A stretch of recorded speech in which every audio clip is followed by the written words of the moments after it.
In today's modern NFL, fans want their quarterbacks to be both accurate and good passers, but also have the ability to run and be mobile.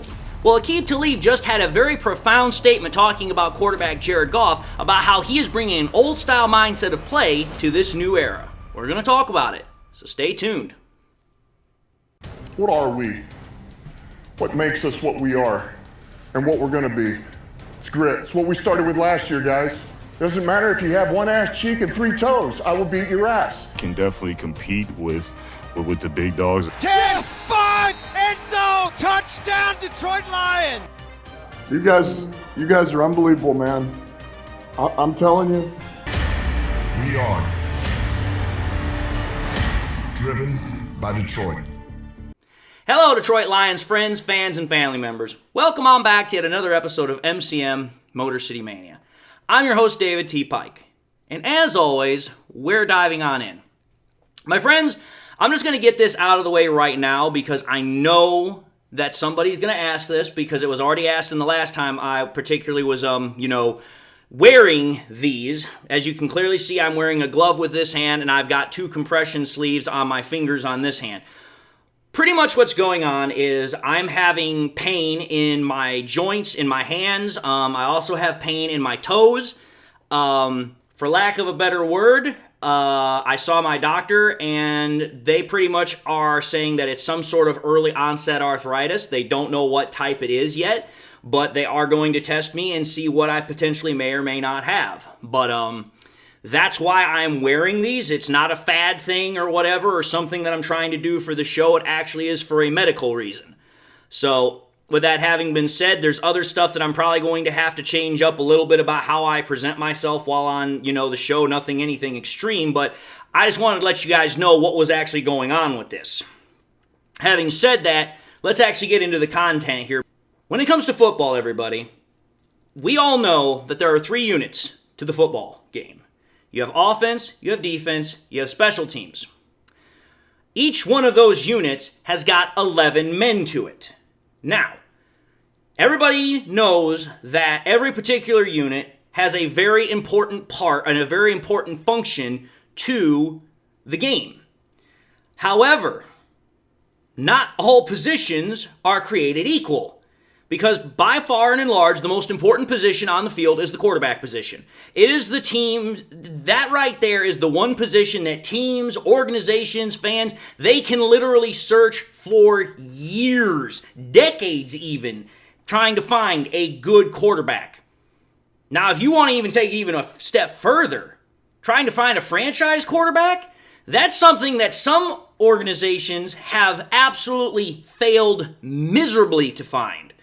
Some of them haven't even really found one yet, or if they have found one, they weren't able to really hold on to them for very long. Teams like the Bears, the Browns, the Commanders, the Titans, these are teams that don't typically do well when it comes to finding a franchise quarterback, or really any good quarterback.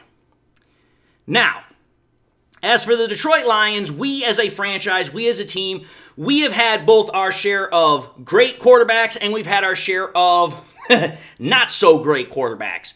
I mean, you have to think about it. Great quarterbacks that we've had, Bobby Lane, Matthew Stafford, obviously Jared Goff. These are guys that are the best quarterbacks that we've ever had. And quite frankly, if we had to put it into a ranking, at least in my honest opinion, Bobby Lane still remains number 1 because he's the only one that's won championships for us as far as in multiple terms. Jared Goff would be number 2 because he's the one that was able to get us to the playoffs, the conference championship game, a division title, all that happy jazz after 30 years of irrelevancy. And then it would be Stafford. But for all of those guys that we have, the Lanes, the Goffs, the Staffords, we also have had some of the worst of the worsts, like Andre Ware, John Kitna, Eric Hipple, Milt Plum. These are guys that you go back and you take a look at when they were playing, how they were playing while they were playing was horrible. By today's standards, they're absolutely horrendous. But, as I stated, while Bobby Lane is the only one that's won championships for us, we still have not had a quarterback that has actually gotten the Detroit Lions to a Super Bowl. And I'm going to say this right now. I believe that that's coming to a very, very quick close here very quickly. And the reason why I think that is, one, just my own personal belief, but also because of what former All-Pro cornerback Aqib Talib had to say about our current quarterback, Jared Goff. Recently, on the Up and Adams show, Aqib Talib was kind of asked about what he thought of Goff, the Lions, what he thought about the chances of us getting to a Super Bowl. This is what Talib said. He said, just performance after performance. JG is just a quiet guy. He doesn't do a bunch of Instagram or a bunch of interviews. He just goes out and handles business over and over again. Winning is a skill, and everywhere he go, that's what he do. So I love what Detroit got going. Still, in the trenches, offense, defense, they'll be in the show. It will be them, Philly, Green Bay might creep in. But I love what Detroit's doing. I love what Jared Goff is doing. Now, that quote is, again, a huge compliment to not only the Detroit Lions, but it's also a huge compliment, a huge endorsement to Jared Goff. But here's the thing, that's just scratching the surface. If you were just to take a look at that quote and just take it as is, yeah, that's exactly what you'd get. But if you actually take a look at the quote, you actually think about it a little bit, there is so much more underneath that. There is so much more that you can read into and you can refer to from that quote. And that's what we're going to have a conversation about here today. Because let's point some things out here. If you think about what you can infer from that statement because of who made the statement, you can now start connecting some very pertinent facts together. Let's take a look at that quote, and let's take a look at some of the parts of the quote. Talib said that Goff is a quiet guy. He doesn't do a whole lot of interviews other than what he has to as far as after the game and things like that. He might step in on a podcast once in a while, things of that nature, but for the most part, he doesn't have a very large social media presence. Also, at the same time, he doesn't get into the news a whole lot. He's not causing problems. He's not running his mouth. He just goes to work. He goes out and does the same thing over and over again. He performs time after time. Now, why is that important? The reason that statement might seem innocent, but while it's not innocent and it's not just simple, it's coming from a very significant area. It has a huge amount of weight and significance once you start actually putting some facts together. And the reason why it holds significance is because of who is making the statement. It's Aqib Talib, folks. I'm just going to put this out there. Aqib Talib is probably a guy that a lot of people don't think about when it comes to a great cornerback. But this is a guy that quite literally played for some of the best when he was in the league. This is a guy that literally played for both and played against Tom Brady and Peyton Manning. This is a guy that knows what a great quarterback looks like. This is a guy that knows what a Super Bowl winning quarterback does, how they work, how they prepare. He knows what that looks like from them. Well, think about this. If you think about it from that perspective, Aqib Talib's perspective, what has been the biggest knock about Jared Goff ever since he's gotten into the NFL? It's that he's considered an unathletic quarterback, or he's considered not as athletic as the other quarterbacks. And that somehow, because of that lack of athleticism, he doesn't fit very well in the modern new age quarterback kind of NFL, which is all about, we need guys that can extend the pocket, we need guys that can extend plays, they can scramble, they can do all this stuff. Okay.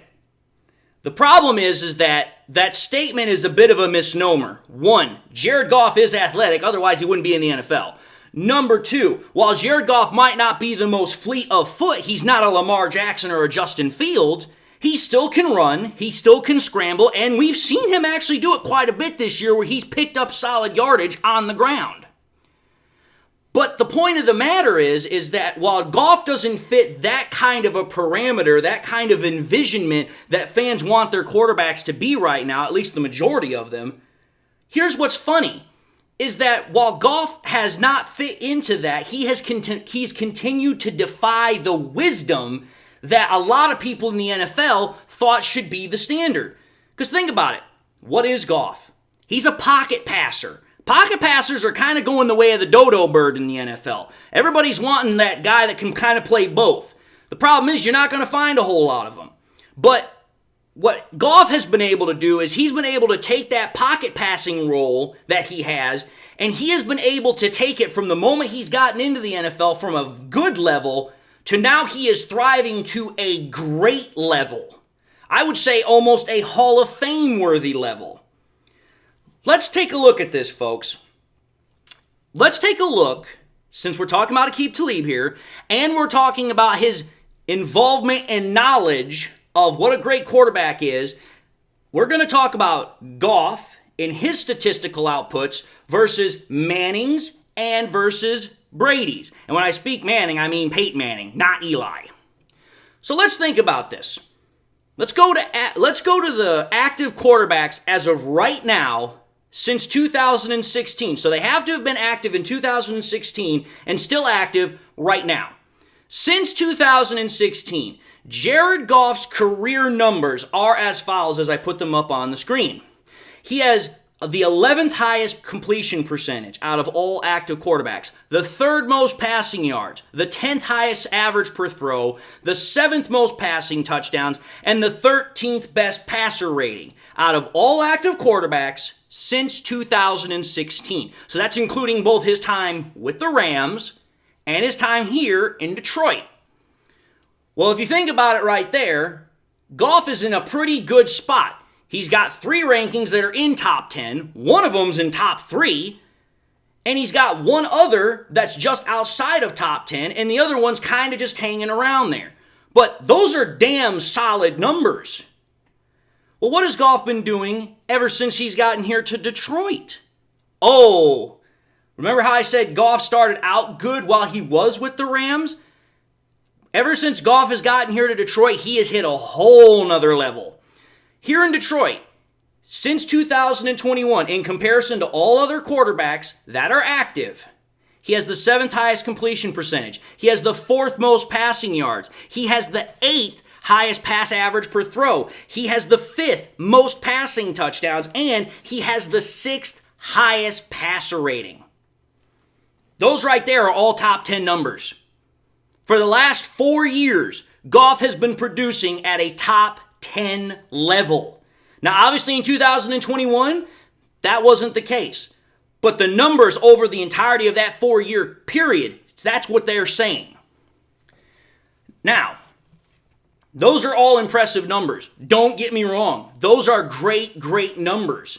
And then when you pair it with what Aqib Talib had said about Jared Goff, and you analyze it in the manner I'm about to here while comparing Goff's numbers, both in terms of his career, but also in terms of what he's done in Detroit with both Brady and Manning, you're going to get a very interesting picture here. Why? Because let's think about this. All 3 quarterbacks I just talked about, Goff, Brady, Manning, they all have played for 2 separate teams. But they all were able to have success after they left their first team and went to their next team. So let's think about this. How has Brady done over the course of, his first 9 seasons of his career? Because obviously we're not taking a look at his whole career. That'd be just crazy. So since Goff has played 9 seasons, we're going to do that for both Brady and Manning. So what was Brady's 9 first years in the NFL statistically wise? This is what the numbers are. 63 completion percentage rate, about 26,500 yards, 26.5 yards, 1,000 yards, not 100. I don't know where that came from. 7.2 an average to throw, 197 touchdowns, 86 interceptions with a 92.9 passer rating. Okay, so that's Brady's numbers during the first 9 seasons that he was in the NFL. And I'm going to make this known. That is with 1, he didn't play at all his rookie year. He was on the bench behind Drew Bledsoe. And then the last year of that 9-year period was the year that he tore his ACL and he couldn't play.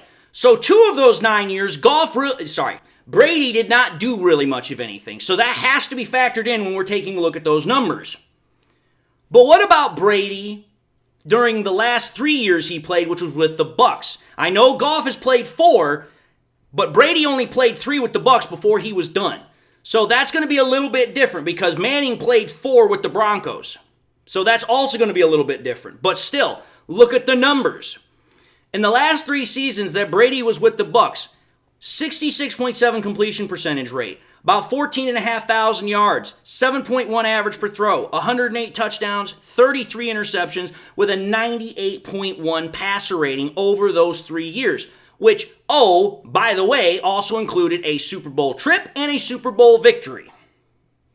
Okay, that's rather important. So, Brady, during the first 9 years of his career, did very, very well. He obviously didn't have all of his seasons played because of injury and the fact that he was a backup at the time, but they were very good numbers. And then when he went to his last 3 years with the Tampa Bay Buccaneers, they were even better numbers, not only in terms of volume, at least for the period of time we're talking about, but also in terms of the efficiency, which would make sense because for a guy that had been playing the game at that point up to 20 years, I would hope he'd be playing pretty well. And that's the same case we're going to find with Peyton Manning. When you take a look at Peyton Manning's first 9 seasons that he was in the NFL, obviously his numbers are going to be a lot larger because he was a starter right from the get-go. He had 64% completion percentage over his first 9 years. He had 37,500 passing yards, 7.7 on average per throw, 275 passing touchdowns to 139 interceptions with a 94.4 passer rating. Okay, that's pretty damn solid numbers. In fact, that's really great numbers. That's awesome numbers. There's a reason why Peyton Manning was constantly always in the MVP conversation every damn year. That right there ought to tell you the reason why. But what about the last 4 years that Peyton Manning was with the Broncos? In those 4 years, Peyton Manning threw a 66.5 completion percentage rate for 17,112 yards, 7.9 an average to throw, 140 passing touchdowns to 53 interceptions with a 101.7 passer rating.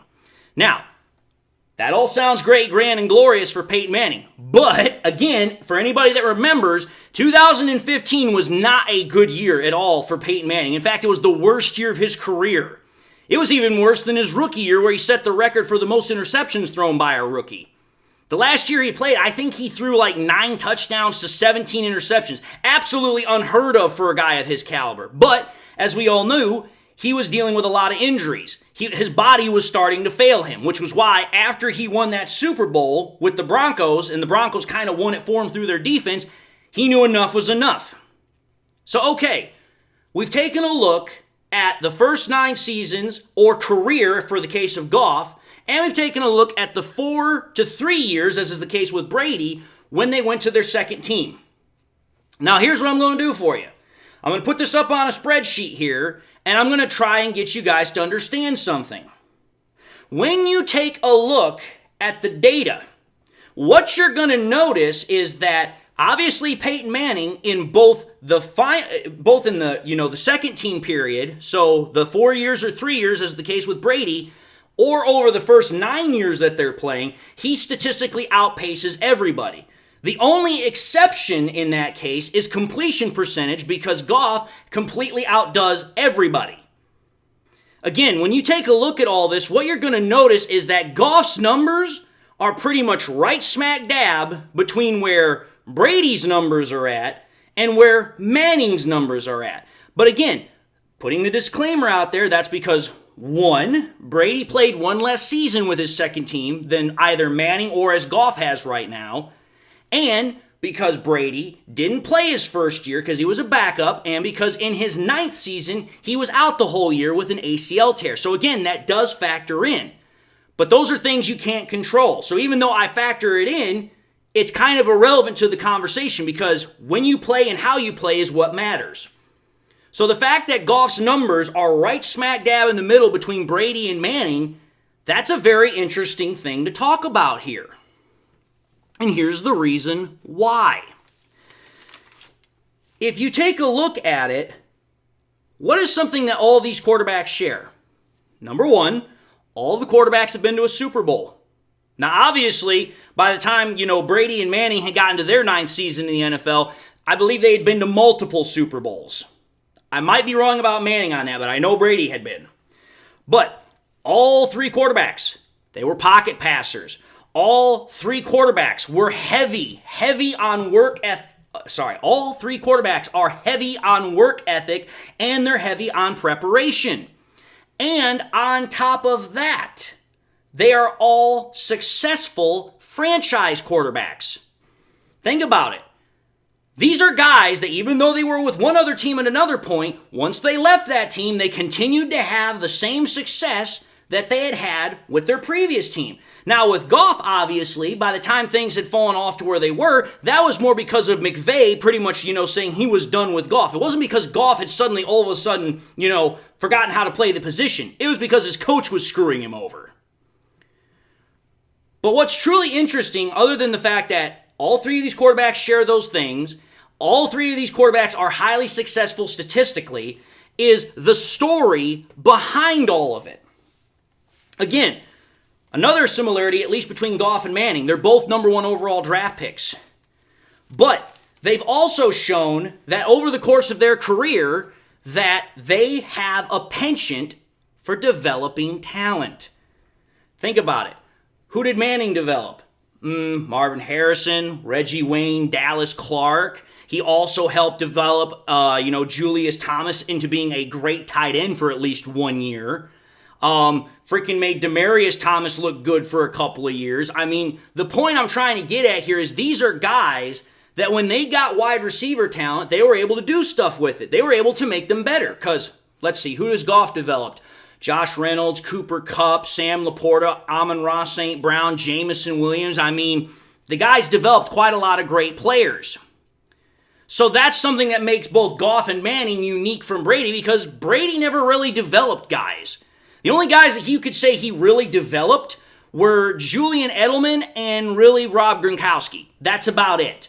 Everybody else, he kind of just made them better while they were there, but they never really did anything once they either left or they were only like average numbers at best while they were there. He was able to make pieces work with him while they were there. That's pretty much what I'm getting at with Brady.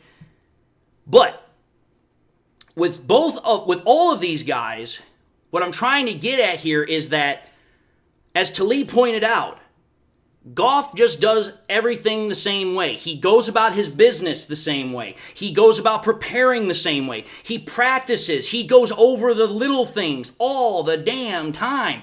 That's exactly what Peyton Manning and Tom Brady were notorious for.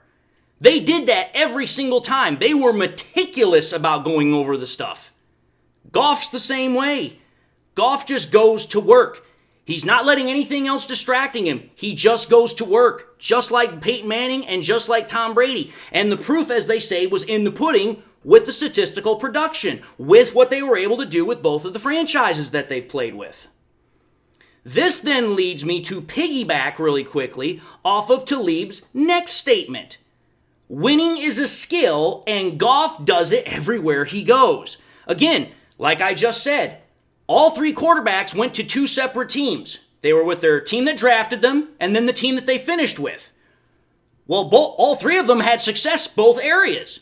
Goff is having success here in Detroit, which to me, that makes him better than Peyton Manning and Tom Brady, at least in that one regard. I want to make sure I put that out there very clearly. Because think about it. When Peyton Manning and Tom Brady both went to the Bucs and the Broncos, those teams were not in rebuild status. They already had pieces there. When Goff came here to Detroit, there was nothing. Goff literally had to help build from the bottom upwards. That's not the same thing you could say when Brady and Manning went to their teams. So in that one aspect, Goff is better than those 2. Now, what would truly make it better, which I expect, based upon what, again, Talib has said in my own personal thoughts and opinion, Goff gets the Lions to a Super Bowl and wins a Super Bowl. That's what I'm trying to say here, because if you realistically think about who's doing the talking here, and you put it in comparison to Tom Brady, Peyton Manning, and the fact that they all played with, played with and against Aqib Talib, you're talking about a guy that has the ability to say, hey, I know how all this is supposed to look because I lived it, I played against it. Well, think about it here. Jared Goff, going back to the whole winning part that I was just talking about winning no matter where he went, Goff right now, since he joined the league in 2016, you want to know where he is in terms of wins? He's got 78.5 wins. Yes, that one tie against the Pittsburgh Steelers in 2021, that's called half a win. Well, that 78.5 wins is second most winningest out of all quarterbacks since 2016. The only guy that's in front of him is Patrick Mahomes. Now, isn't that an interesting coincidence? And the reason why that's impressive is because, as I said, Goff helped guide the Rams around from their rebuild because, oh, that's right, when he got drafted the Rams in 2016, they were a mess. They were a disaster. 2017, when McVay gets there and they're actually working together, unlike the last couple of years they get to the playoffs, they get to the Super Bowl, they enjoy success. Then he comes here to Detroit when there's nothing here and helps build it up into the best team in the NFL. Along with, Dan Campbell, Brad Holmes, Mike Disner, Spielman, Barry, and, Sheila. But also think about this.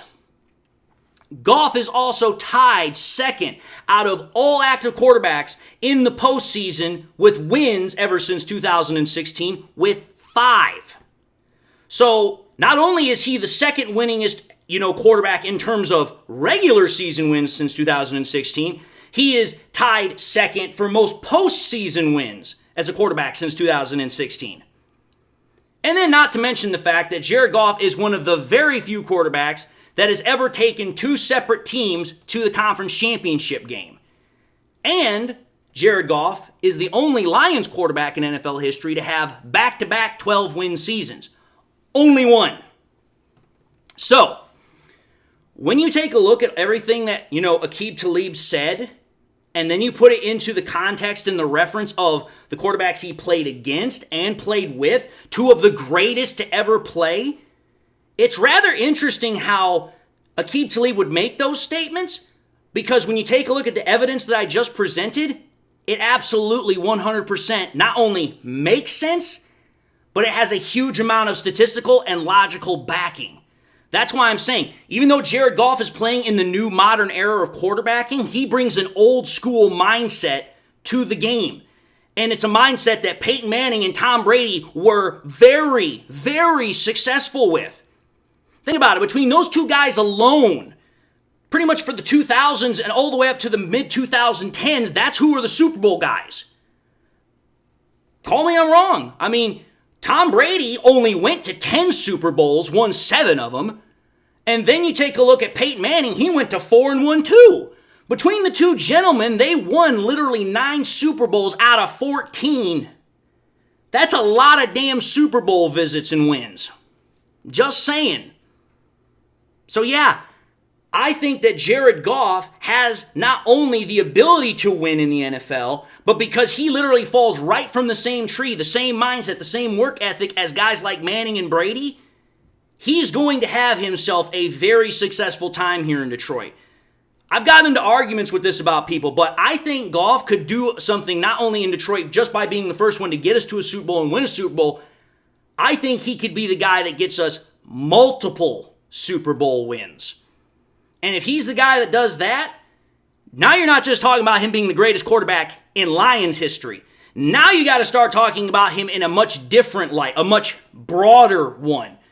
Because the guy that can make Detroit successful, not just for one go-around, but multiple go-arounds, that deserves some very damn special recognition. But anyway, I'm going to end this episode because I went on it for very long, but this was an episode that had a lot of stuff to go into it. So, having said that, I'm going to end it and say thank you all for watching in another episode of MCM Motor City Mania. If you like what you saw, by all means, I highly encourage you all to watch the next episode. Also encourage you all to do one of these 3 things: like, comment, and subscribe. If by chance you subscribed in the past, I want to highly encourage you all, please make sure you hit that bell notification icon as well, so that way you guys never miss any more content I push out. Also want to encourage you all, please make sure you share the content with your Lions friends and family members. Share it here on YouTube, share it on Twitter, share it on Facebook, share it anywhere and everywhere you possibly can. The more we can do it, the greater the channel can grow and spread. And with that being said, whether this is your first time watching me or you watched me for a long time, I truly want to thank you all for enjoying the content. I hope you did. I also want to thank you all for constantly coming back if you guys are a repeat viewer. Also, please, I hope you guys got something out of it. That's truly my intent with these podcasts, is not only to have fun, but to also give you guys knowledge and my personal opinion. Also, hope you guys all have something in your life that makes you happy, makes you smile, and you all have a blessed day.